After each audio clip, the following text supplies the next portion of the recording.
just wanted to take a moment, first off, to say happy May 4th to all of you out there, officially Star Wars Day.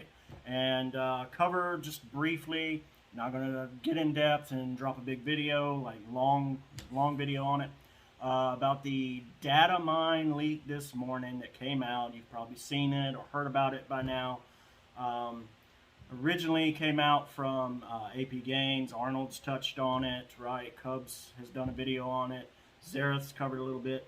So I'm not going to get too greatly involved in it. I just want to talk about my take on it real quick, how it impacts the lower niche of players, the lower farming to mid-tier free-to-play.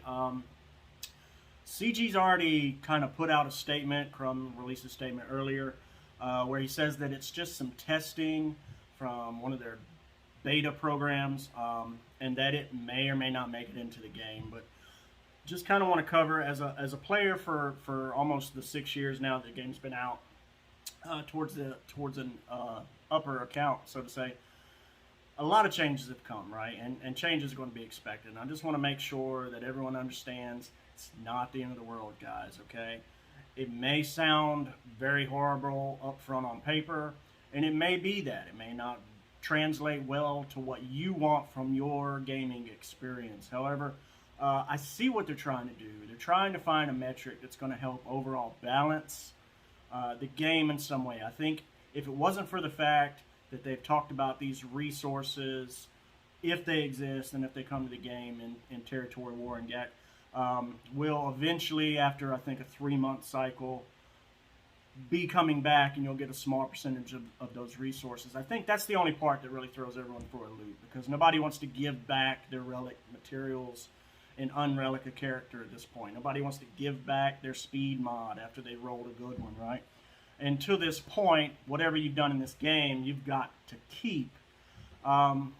So I just want to say it's not going to be the end of the world, guys, okay? If you enjoy this game, if you already love playing this game, there's aspects you don't like, there's modes you don't like, but there are reasons you play it every day, be it either you're a fan of Star Wars, you're a fan of this type of game, you're a fan of the community. It's a great community. Met a lot of fun people in my time, a lot of people I talked to about various other things outside of the Star Wars universe. So whatever's got you playing this game, whatever appeal you have and brought you in, it's still going to be your reason why you want to play it, okay? It's just going to be something new that we got to get used to, that we're going to have to adapt, right? And as with everything else, I remember when mods dropped, we thought it was the end of the world, right? It wasn't. Then when we got the relic materials, right? We got Gear 12 went to 13, and this Datacron leak is hinting that they'll be above Gear 9. Well, natural progression says at some point, yes, we'll get higher than Relic 9, of course. Because if you want this game to sustain and keep playing, obviously, they're going to have to make changes, right? They're not going to be able to stick with their competition years to come without getting ahead of that curve, putting out a product that's constantly going to give you something new and exciting. So just kind of take it with a grain of salt. It's like any other game you've played in the past with downloadable content or new content. And I don't want people to start, jumping up and down and freaking out. The worst thing that can happen is the speculation of it and the fear of it, right? It just drives people away in droves. And that's not what we want as a gaming community. So I just wanted to take time to kind of get that out, my take on it. I'm going to just wait and see what happens. I'm going to be weary, obviously. Anything with CG, anything new, right? But at the same time, right, by now we have found ways to make those creative niches kind of work to our advantage, right? We found ways to get back involved, right? So the great nerf took away some of our GL counters. We're finding new GL counters now. So that's just how that works, guys, okay? It's a big community. There will be people like myself who, as soon as we can figure out some way to help you out, some way to better farm resources, some way to get you that competitive edge, we're going to be doing that. There'll be a lot of video out. A lot of people cover this game, okay? So just take it with a grain of salt and appreciate the game for what it is, and let's try and make the best of it.